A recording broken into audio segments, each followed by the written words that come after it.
Hello students, welcome to Chem Glory. Today's concept is some basic concepts of chemistry. So we'll discuss three major topics: matter, classification of matter, and interconvertibility. Okay, so first, what is chemistry? The branch of science that studies the preparation, properties, structure, and reactions of material substances is chemistry. Second definition: chemistry is the science of atoms, molecules, and their transformations. We'll discuss three examples. First, we'll take coal. You know something, students? When we keep coal at high pressure and high temperature, finally it is transformed into diamond. Do you know the reason behind this transformation? The reason is the atoms and molecules present in the coal, when they are kept at high pressure and high temperature, they finally transform into diamond. You know, even when we keep the unwashed clothes in the surf, when we soak them, finally they are transformed into new clothes. Do you know reason behind it? Yes, the reason is the atoms and molecules present in the unwashed clothes, they react with the surf, and then finally they convert into new clothes. Here also some reaction occurs. So, and third example is fabrics, medicines, and plastics. Okay, and there is a small note in this. India, it have contributed so much to for the development of our chemistry. Example, the most leading diseases in our world, few of them are like AIDS and cancer.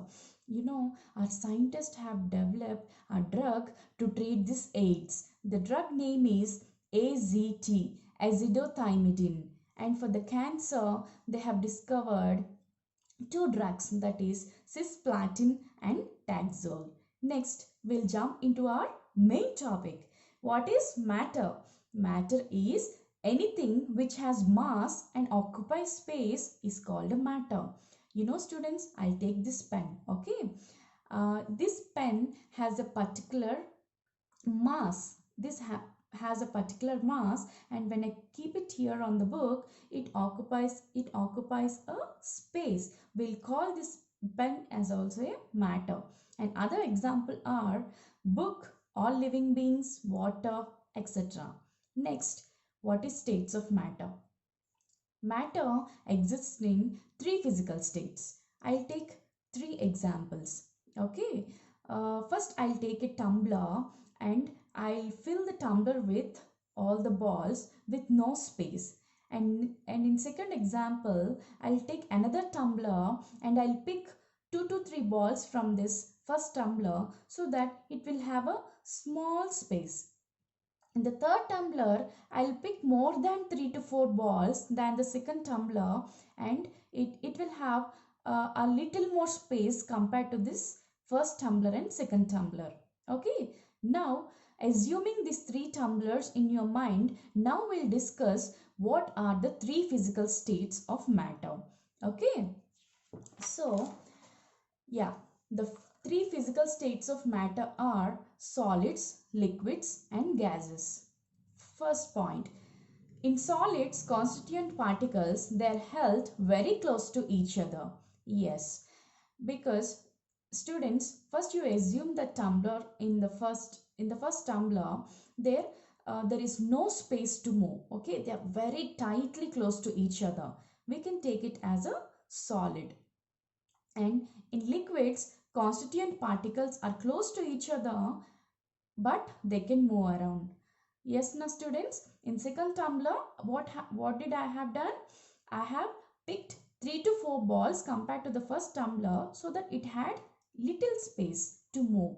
And in gases, particles are far apart as compared to those present in solids or liquids. Yes, gases, I think we have learned all these 3 points in our lower classes. Okay. Yeah. Next point. Here there is no much freedom of movement. When the particles are tightly closed, there will be no much freedom of movement. We know that. Here they can move around, but little space. Here the movement is easy and fast. Okay. Next point, solids have definite volume, definite shape. Yeah, I will take example of a coin. Okay, when that coin has a definite volume, and it has a definite shape. It has a circular shape, right? If I keep the coin somewhere also, it will have the same definite volume. It will have the same definite shape. But for liquids, they have definite volume but do not have definite shape. Yeah, true. For example, you take water. When I place the water in a water bottle, it will take the shape of the water bottle.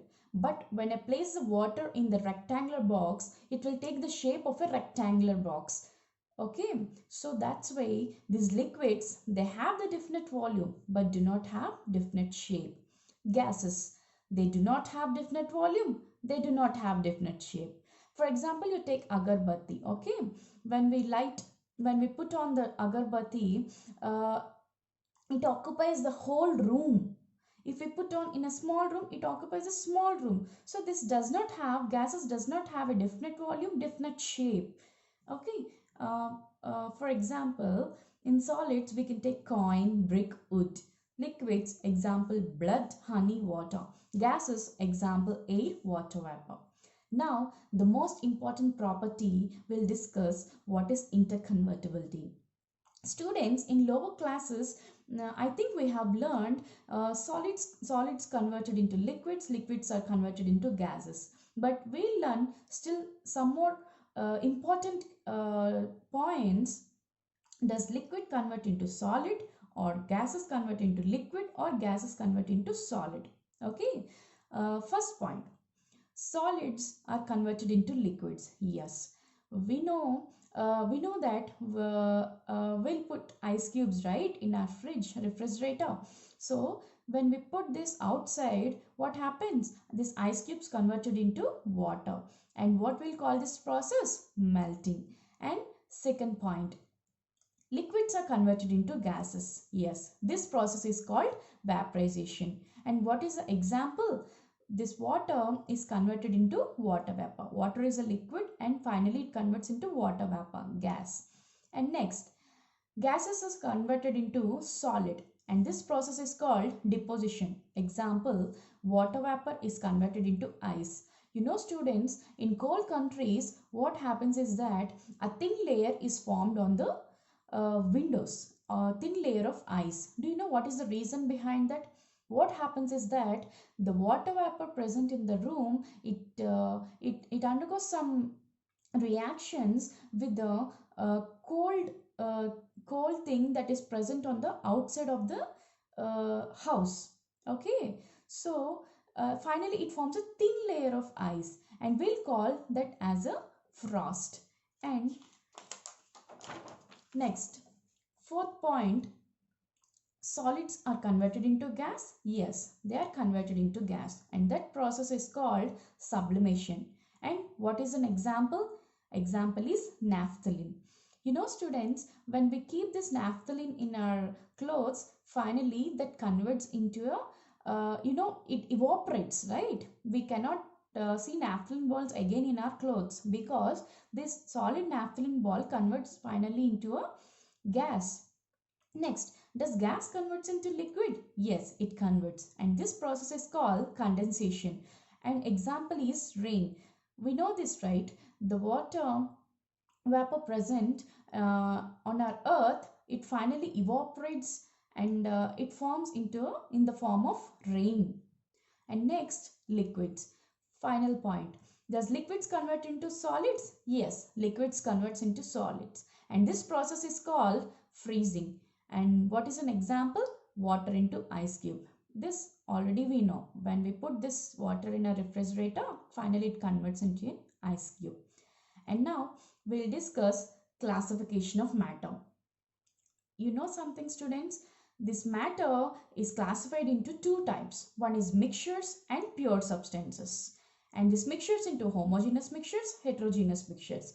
Pure substances into elements, compounds.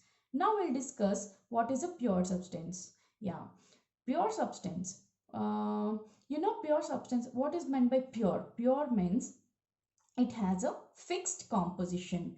For example, gold, water, glucose. We'll discuss example gold. Uh, if we take gold, only Au is present. That Au, fixed composition, is present.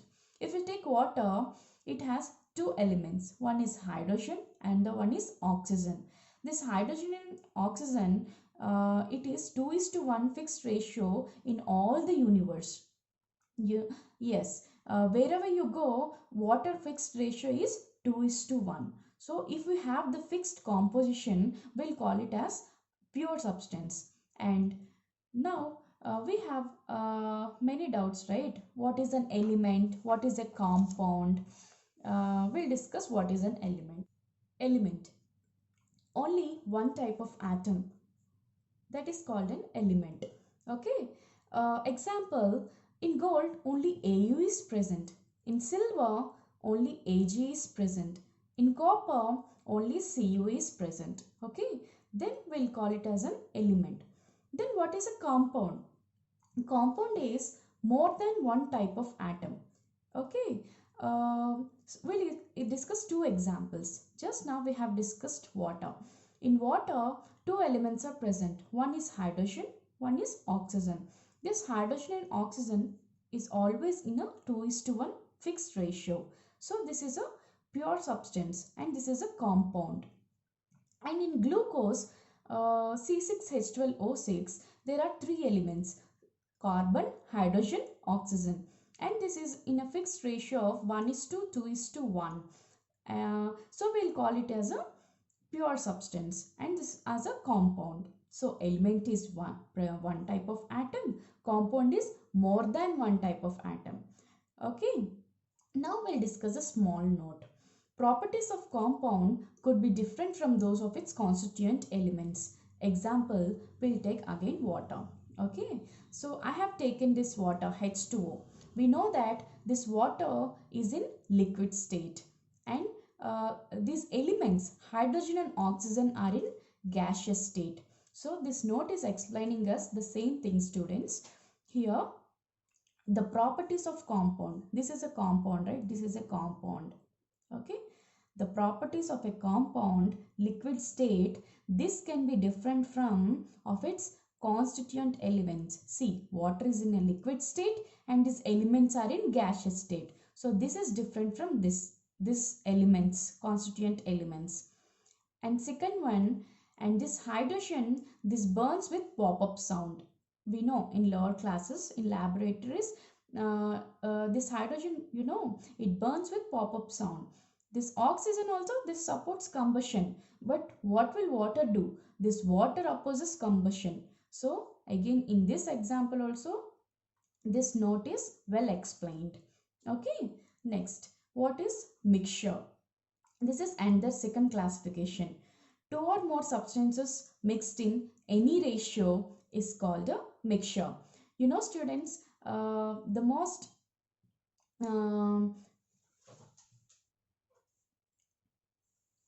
mixtures. Two or more substances mixed in any ratio are called mixtures. Students, in our daily life, we'll prepare different mixtures, right? For example, muri mixture.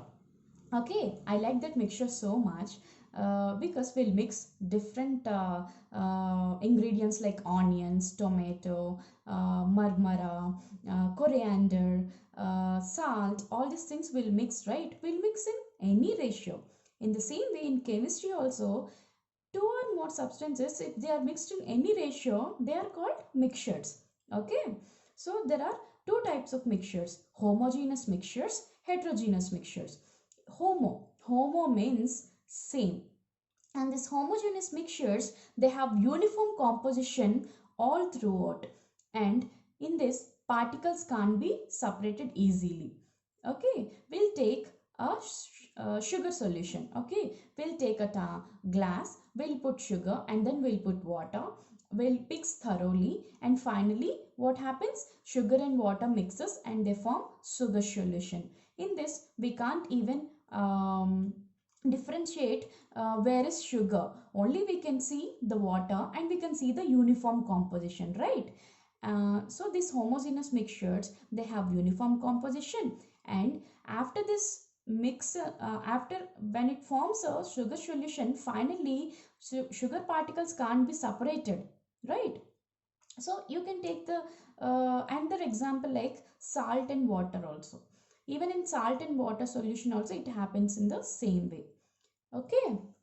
Heterogeneous mixture. Hetero means different, and there is no uniform composition in this heterogeneous mixture. We'll take example of mud water. We'll take a glass and fill the glass with the water and mud. Okay, when we mix thoroughly, finally it forms the mud water. But you know, does the mud and water mix? No, that doesn't mix. So this doesn't have a uniform composition, and we can separate this mud water by few techniques like filtration. This can be hand picked, etc. Thank you students. If you like this video, please subscribe, like and share. If you have any doubts, please comment me in the comment box. Thank you.